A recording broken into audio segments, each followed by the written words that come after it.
What's up, guys? Welcome back to another episode of the Fantasy Fellow Show. We got a quick one for you here this morning. It's Tuesday, October 17th. I'm going to go over the 2023 fantasy points allowed through the first 6 weeks of the season. You guys can access this. I'm going to put a link in the comments or a link in the description if you guys want to follow along and check it out for yourself. But here we are on the fantasyfellowship.com.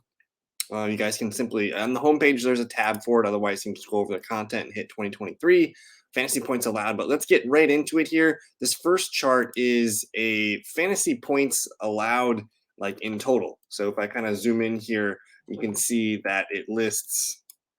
One second, let me get that. I can't do that.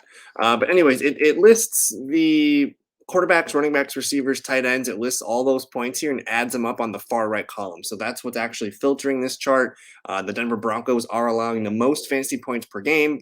Green means you want to play that position against that team. So green against QB, green against wide receiver, green against tight end. Receivers, they're kind of average about. That's white. So it goes from a spectrum of green, white to red. Broncos, the worst fantasy defense still through 6 games or 6 weeks here. The Chargers are number 2. So you have a good matchup for the Kansas City offense. They don't allow tight end points, though. So we're going to see what Travis Kelce can potentially figure out here. And I'm trying to get this to work a little bit, but there we go. So you see, interesting. I might have to change that. But the Chargers defense, they just let Dak Prescott and the Cowboys have a really good game last night. Green against, I mean, they're the worst team against QB.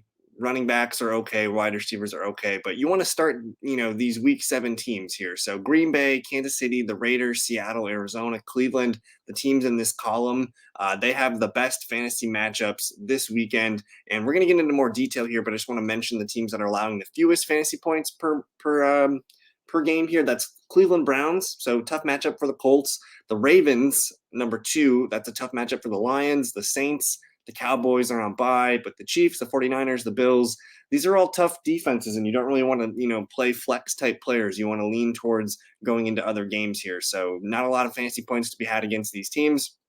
If we move on down the list here, these are your quarterbacks, and the Chargers are simply allowing the most fantasy points per game to the quarterback. They're allowing almost 22.91 fantasy points per game. So it's a great spot for Mahomes. The Commanders coming in at number 2. We've seen their defense get really leaky on Thursday Night Football against the Bears and DJ Moore. Last weekend, they let Desmond Ridder kind of throw it around to Drake London and the tight ends over there. So the Commanders, really bad secondary. You're going to get the Giants, maybe the Giants, Daniel Jones and the receivers and the tight ends get going in this one. The Broncos coming in at number 30. Green Bay, Jordan Love. That's a good matchup for him.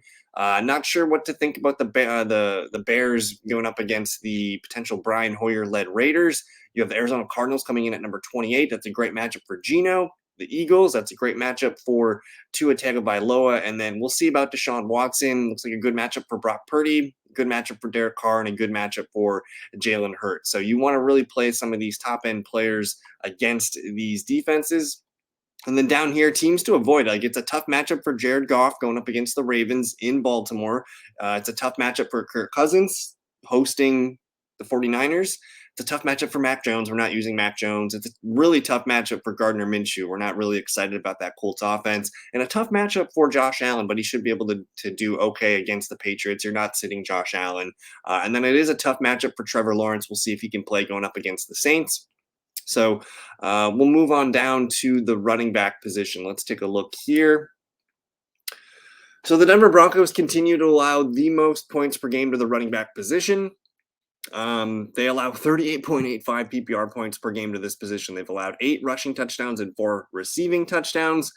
They are, simply put, one of the worst defenses in the league right now. So it's a great matchup for Aaron Jones, maybe A.J. Dillon if you're desperate. The Panthers coming in at number 31. They're on bye, so nobody to take advantage of here. The Cardinals, though, you can see that they're at Seattle. So Kenneth Walker, man, like this is a dream matchup for Kenneth Walker. Hopefully he can come in with another a big game.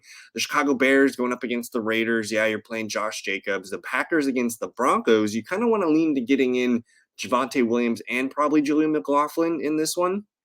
Jets are on bye, no worries there. The New York Giants coming in at number 26. So you're starting Brian Robinson, maybe Antonio Gibson. We'll see there, though. There's the Chargers. They're getting Kansas City. So you're starting Pacheco. And the Colts coming in here. So I like Jerome Ford and maybe Kareem Hunt.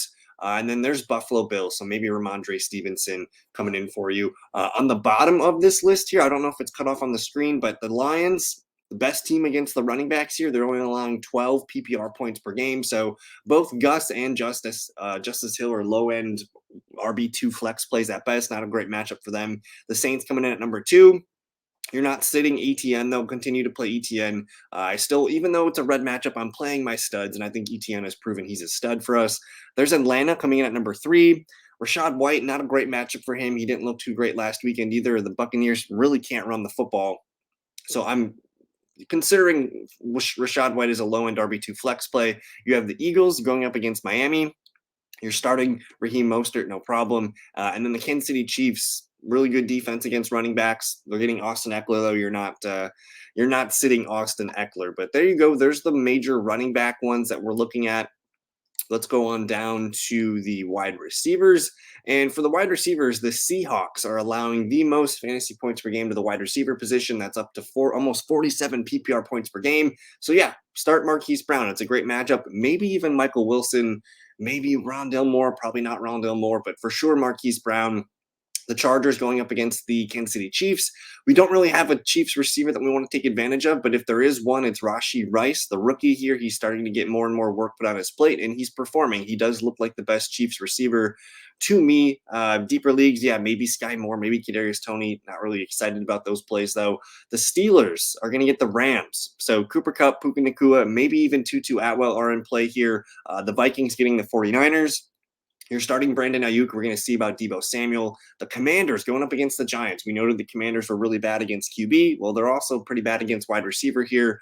So Darius Slayton, Wan'Dale Robinson, maybe those guys are in play for you. It's a huge bye week, so maybe those guys are in play.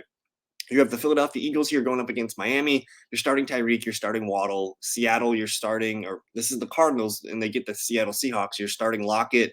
You're starting DK Metcalf and maybe JSN. JSN's starting to come around here after the bye. Tennessee's on bye. And then there's Tampa Bay. They're going to get Atlanta. So I still like Drake London in this one. Let's move on down to the teams with the toughest matchups this week. Cleveland Browns get the Colts. So it's a tough matchup for Josh Downs, a tough matchup for Michael Pittman Jr. I think I still want to lean towards getting them in if I have to. Again, it's a huge bye week, so you might be a little bit stressed with your lineup sets this week. Cowboys and Jets are on bye. The Rams coming in here, surprisingly, one of the better secondaries in the league right now. They're getting Pittsburgh. I think Pickens is startable. And maybe Deontay Johnson if you need it. You probably need Deontay this weekend. So those two are still in play for me. The Falcons getting Tampa Bay. You're still starting Mike Evans and Chris Godwin. The Packers rank pretty low here, going up against Denver. Cortland Sutton, I think, is the only guy here. I don't know if I want to play Jerry Jeudy. Texans are on bye, and then the Bills. They're going to get the Patriots. I'm not sure we're starting a Patriots receiver, though. And then I want to just note the Chiefs are pretty good against opponent wide receivers, but you're still starting Keenan Allen, probably Josh Palmer.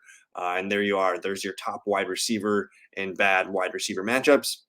Looking at the tight ends, the Broncos, again, man, they make the top of the list in this one. They're getting Green Bay, so Luke Musgrave's definitely in play. Maybe we see Luke Musgrave catch his first touchdown of his career. The Texans are on bye. The Jets are on bye. And then come the Rams. So interesting. The Rams are really good against opponent wide receivers, but not the tight end. So if Pat Freiermuth, who says he's going to play, if he's going to play, he's definitely in play in this one. The Lions coming in here at number 28. They get Mark Andrews. So, yeah, you're starting Mark.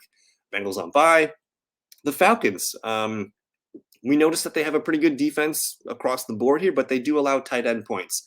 So maybe Cade Otton, if you need a tight end on a bye week here, Cade Otton could be in play. The Bears here going up against Las Vegas. I do think Michael Mayer is a guy that I'm monitoring in deeper leagues. He had 5 for 75 last weekend. Maybe they start to get him more involved. The Colts coming in at number 24. That's David Njoku. So he's an interesting flex play or, low end tight end one play. And then Jacksonville. They're going to get New Orleans Saints. Maybe it's Taysom Hill game. I'm not quite sure. And then Cowboys bye. Dolphins coming in here. They're going to get at Philly. That's Dallas Goedert. Decent matchup for Goddard. Let's go and see who has the toughest matchups for tight end.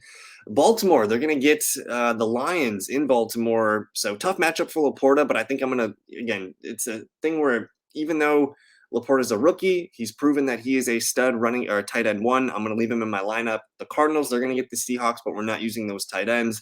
The Browns are going to get the Colts, but we're not using those tight ends either. The Bills are going to get the Patriots, but we're not using those tight ends either. And then the Seahawks, they're getting Arizona, maybe Zach Ertz, maybe Trey McBride. I'm not excited about those tight ends. San Francisco, they're getting Minnesota. So you're starting TJ Hawkinson. The Saints are getting Evan Ingram. I think you're starting Evan Ingram. Those are tough matchups for these tight ends, though. So don't expect them to overproduce. And then the Steelers, pretty good against tight end. They're getting Tyler Higbee. The Patriots are pretty good against tight end. They're going to get the Buffalo duo. Not super excited about it. And the Chargers are good against tight end, but you're still starting Travis Kelce. So there you go, guys. If you guys want to check it out, I'm going to post this link in the comments. There should be a link in the description as well. So check it out. You guys can find all that good stuff. And yeah, thanks for watching. We'll see you guys in the live stream tonight, Tuesday night, 7 p.m. Central Time. We're doing the waiver wire show. And hey, if you can't make Tuesday night, join me on Wednesday night, 7 p.m. Central Time. That's my start sit program where we just go over all my start sit charts and get any questions you guys need for the week. We get those squared away. So take it easy, guys. Peace.